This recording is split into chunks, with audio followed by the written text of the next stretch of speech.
BaseballTalkRadio.com presents the Baseball Talk Radio Show with Rich and Gary. This week talking all about baseball, of course. And here's the show.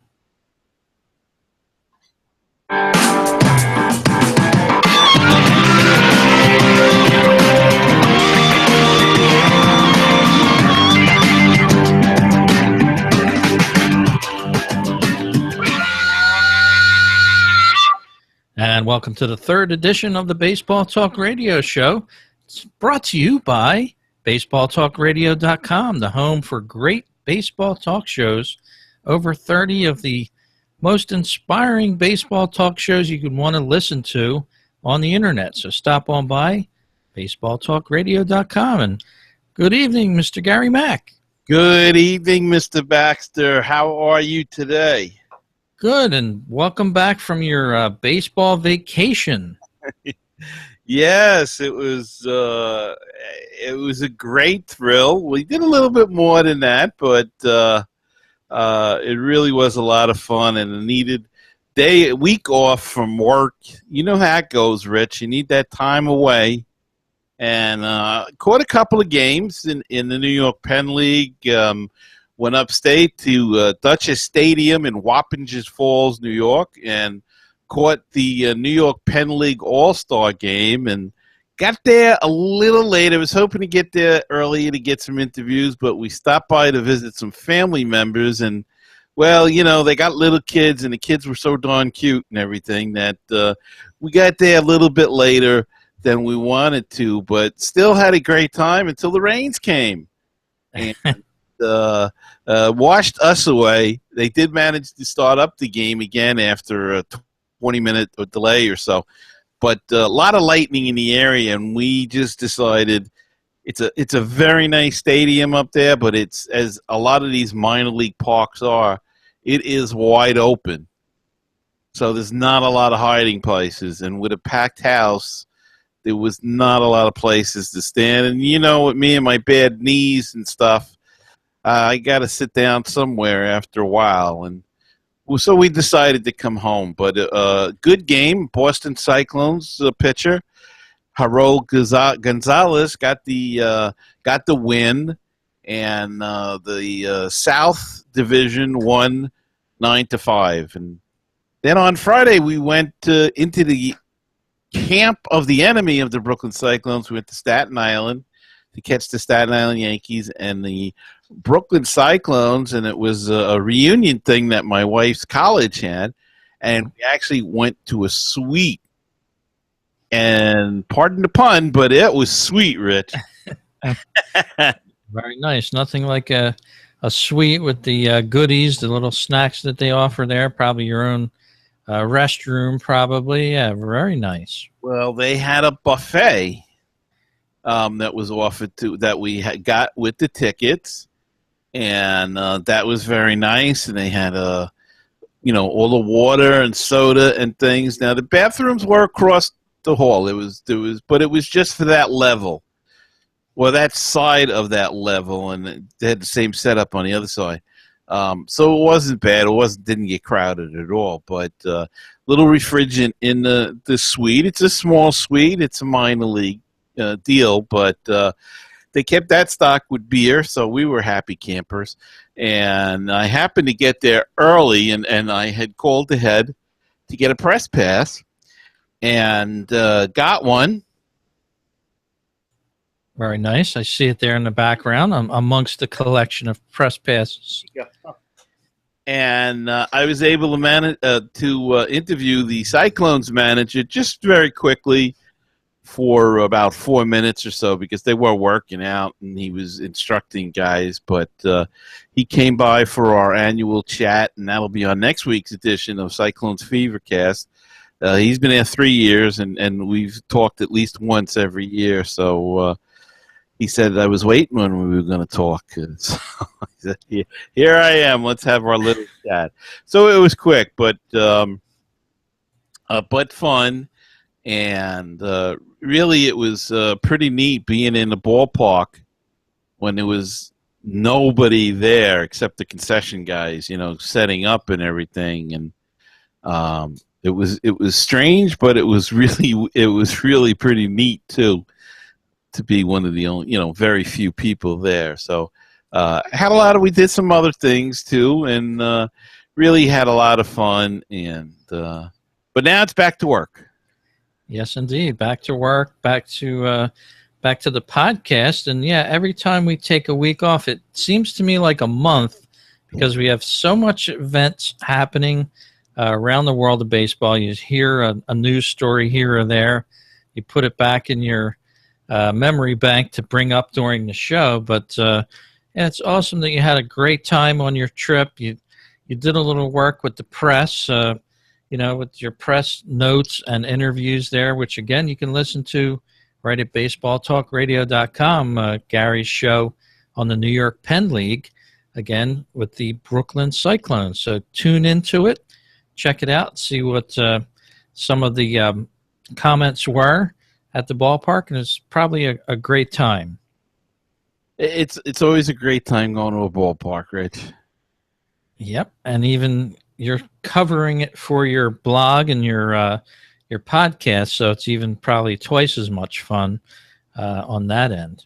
It certainly is, and it's nice to make connections, and I hope I make a couple of made actually some nice connections for this show in the future. Tom Gamboa will be a very good guest, baseball lifer. People are going to know him mostly for as the coach that got beat up in Kansas or in Chicago, actually, when he was he was the first base coach for the Kansas City Royals, and he got beat up by a drunk father and son. That's the guy.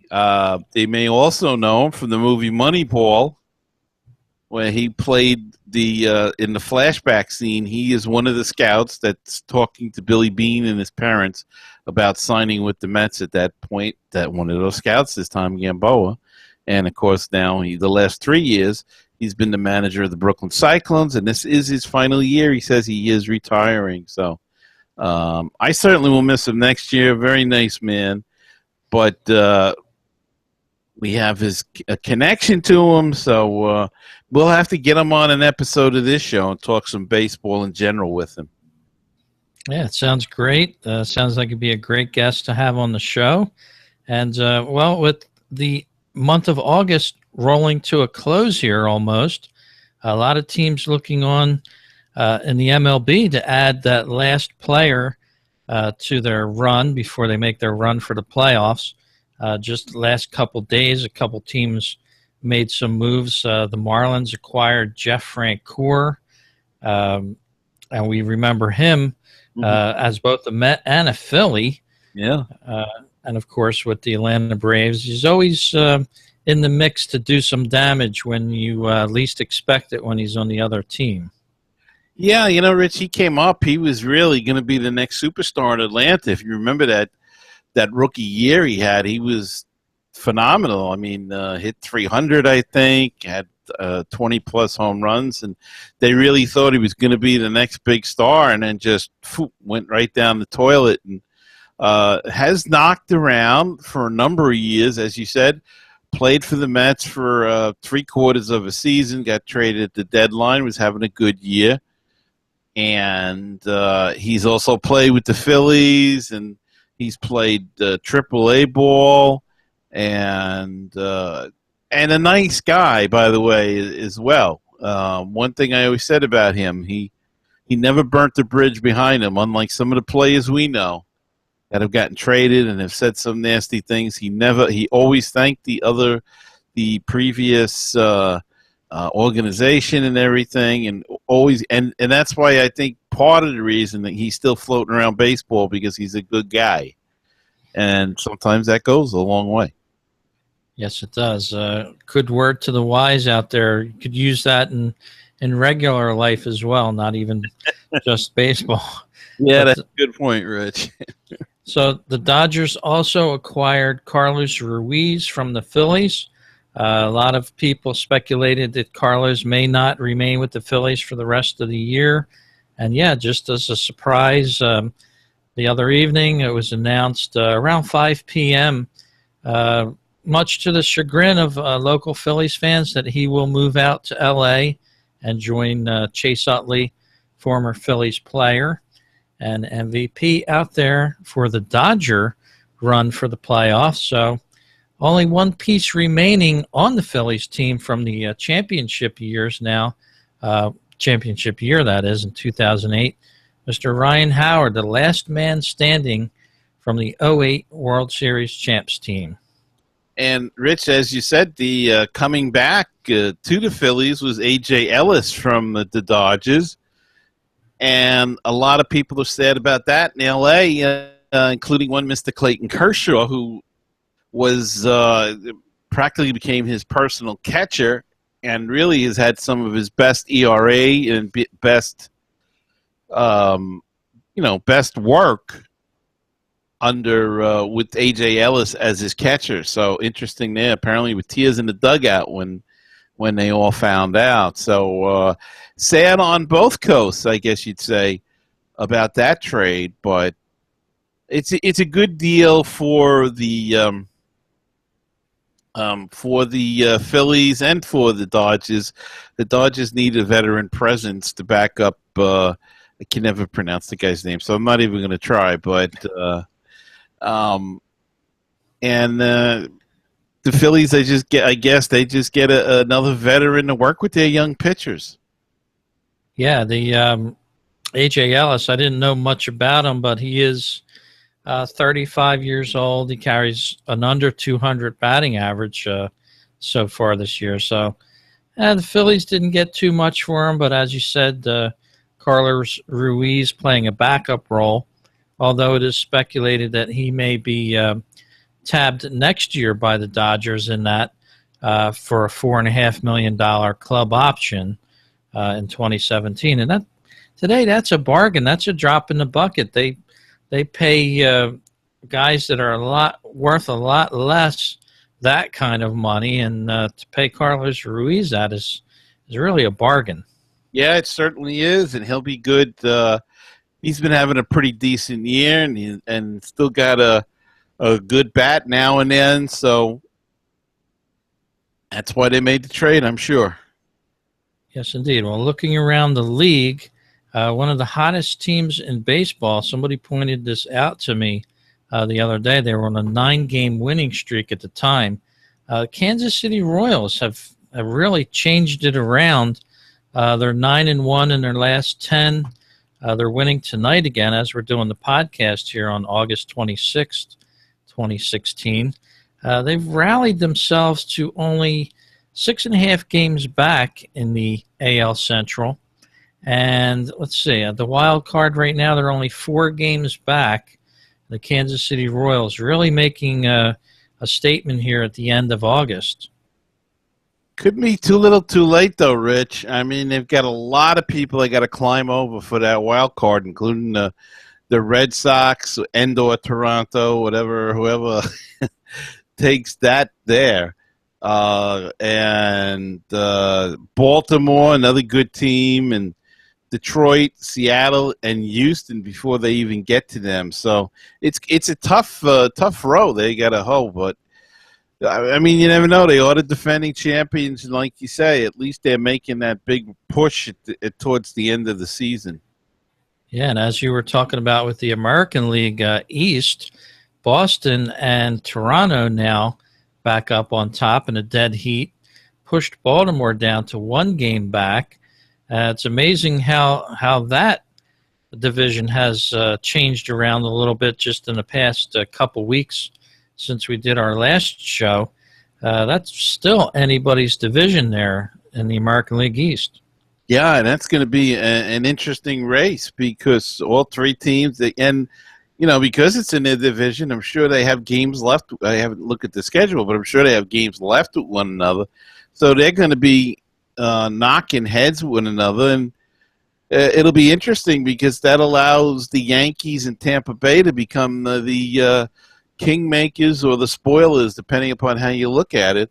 And the Yankees are only 4.5 out of the wild card, so they have something to play for. And they really did the right thing this year, the Yankees. They discovered a new player, a new star, and they got rid of some contracts and really have played well since they got rid of some of the big name guys. A-Rod gone, Carlos Beltran gone, and they're actually playing better ball now. Yeah, they've lightened their load a little bit, lightened their salary load, and maybe they've got a few players that are hungrier, needing to make a statement for themselves, so to speak, on that Yankees club. Out west, it's the Texas Rangers still holding a lead out there. 7.5 games back is the Seattle Mariners. So barring any drastic falls from them, I think we can almost pencil in Texas to win that division out there in the West. Pretty much, Rich. It looks like Texas is going to hang on, I would think. As you say, 7.5 game lead over the Seattle Mariners, and Houston's right there. They're only 8.5 back, but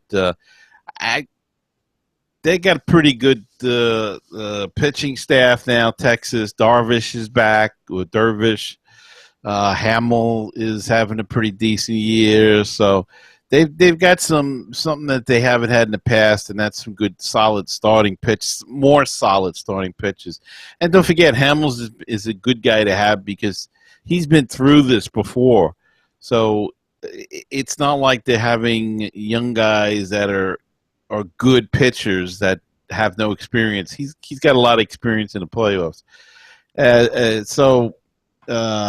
They might be an interesting and Darvish, he too has experience from when Texas went to the World Series a few years ago. So I think they'll be in pretty good shape. Good to see Seattle put together a nice little run, but they were 4-6 over their last 10, so they're scuffling a little bit. And Houston, they have a problem, I guess, and but it's good to see them. Considering the start, it's good to see that they're making a comeback at least, and they may not make the playoffs, but they'll have a decent year, I think. So, yep, it'll be interesting to see what happens there in Houston. Well, before we start talking about the National League, we'll mention to our listeners and our video watchers, of course, we do a live streaming video of the show when we do the shows, so be sure to tune into them. But Gary, as we both know, in the last week or so, it was announced that Google is now ending what they called the Hangouts on Air, which we used to stream our video version of the show, and they're going to be moving this over to the YouTube portion, which also was a sort of a subsection of the Hangouts Live that Google Plus offered. So we will still be doing the streaming, and that takes effect as of September 12th. Hangouts on Air will cease to exist over on Google Plus and move on over to YouTube. So we still hope to bring you the live streaming shows for our video viewers, and we appreciate you tuning in. And as the date gets closer, we'll have more information on how you can just tune in. I'm pretty sure it's going to be seamless, Gary, as far as most people will not even notice the difference. Yeah, I'm sure, Rich. A lot of people use the Hangouts. They like the Hangouts. I don't even know why they're ending in this current whatever you want to call it, configuration or whatever, but Google's got a habit of doing stuff like that, so who knows? Yeah, they had some big events promoted on the service, namely President Obama had some live broadcasts that were heavily viewed, question and answer sessions, that sort of thing. And it's really been a good thing as far as live video offerings, because a lot of video streaming services require the users of that service to have a lot of knowledge of streaming and things like that. But the Hangouts on Air was just a press and go type of thing. It was very easy for the user. So I'm interested to see how everybody will turn out with the post Hangout on Air and moving over to YouTube Live. Yeah, and like you said, there's a lot of people who used it. So, who knows? But it's going to be interesting because we'll be able to offer more things on YouTube Live. And I think, in a way, Gary, it might be good because it seems like YouTube is trying to spin off into something that would play in someone's living room as well as on their computer. So maybe it's more of an attempt from Google to bring some of these shows into the living rooms of viewers and not just the computer watchers. Well, I guess that might be the case. It's just, you get used to something and then they got to screw around with it for whatever reason, and it just sometimes it's frustrating sometimes.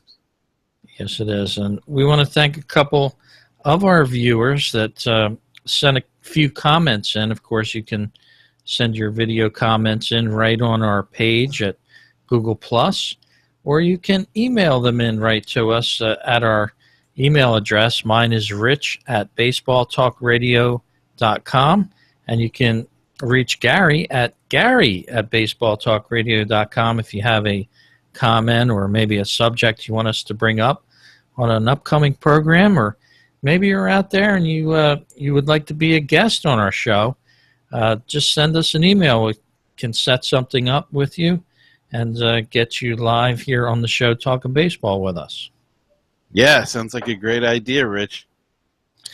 All right, moving over to the National League. Just real quick here, it's the Washington Nationals with a handy lead over the Miami Marlins. 8 games. I think, like the Texas Rangers, Gary, we can almost say the Nationals are a shoo-in for this year's playoffs. Yeah, Rich, they'd have to have a collapse like the never mind, I won't say that. Or Phillies. At this point in time, I think it could happen. They have been known to not be the strongest team down the stretch, and but they're kind of doing it now. 4-6 over the last 10, Rich. If somebody got red hot, they could put a dent in that lead. But I don't see the Marlins or even my Mets doing it right now. Though the Mets are winning tonight. Sorry, Rich. Wilmer Flores just hit a grand slam home and to put the Mets up 6-1. You had to tell me. Well, you missed the best part of that whole inning because Bartolo Colon led off with a double, and of course we all know he gets a standing ovation when he runs anything out, and so him hitting a double, and then Jose Reyes hit a double, but he only got to third base. Bartolo did, but hey, the old man's still pitching and winning, so there's nothing wrong with that. But getting back to the race, Miami is, I don't think they can put together a charge on the Nationals. So, look, your Phillies are back there, but they've had a pretty decent year. I mean, they really have. There were people picking them to lose 120 games, and they've got a good shot to not even lose 100 games. So. And they have something to build on, I think. Yeah, and I saw and read some comments tonight about the top or the bottom, actually, 3 offenses in the league. The Phillies are second. The Mets are third in the bottom offense. And guess who's the last producing offense in the whole league? Arizona. Believe it or not, the Braves. So you got 3 National League East teams mired at the bottom as far as, I believe, run production in the whole league. You got Atlanta worst, the Phillies, and then the Mets right on top of them. I wonder if that's a significant for anything at all. I don't know. But despite that, as you said, there's other teams that might have a shot in the NL East. But right now it looks like the Nationals, and the same could be said out in the Central. You have the Chicago Cubs virtually running away with that division. It seems like every night they're beating up on a new team. 14 games ahead of the St. Louis Cardinals. They're really pouring it on as the Cubs. Yeah, I think the Cubs are a lock-in for that division. I'm not going to say how far they're going to go in the playoffs, but I think they're a lock-in for the division right now. If the Nationals collapse, the Cubs would have to have a major catastrophe to really lose that lead, 14-game lead. And, I mean, they're already at the 500 mark. They're already won 81 games, so they could lose every game the rest of the season and still finish at 500. We know that's not going to happen. But I think, yeah, they're pretty well safe there. And Pittsburgh's making a nice little run. And another team that's having a pretty decent year is Milwaukee. A lot of people, again, they were in the Phillies boat that a lot of people said they're going to lose over 100 games, and they probably will. But I think they're playing a lot better than people thought they were going to play. And even Cincinnati is playing better than what some people thought they were going to do. But they're about right in the right spot, last place in that division. Out in the West, Rich, another crazy dogfight we got going on, the Dodgers and the Giants again. Yeah, back and forth. The Dodgers playing the Cubs this weekend.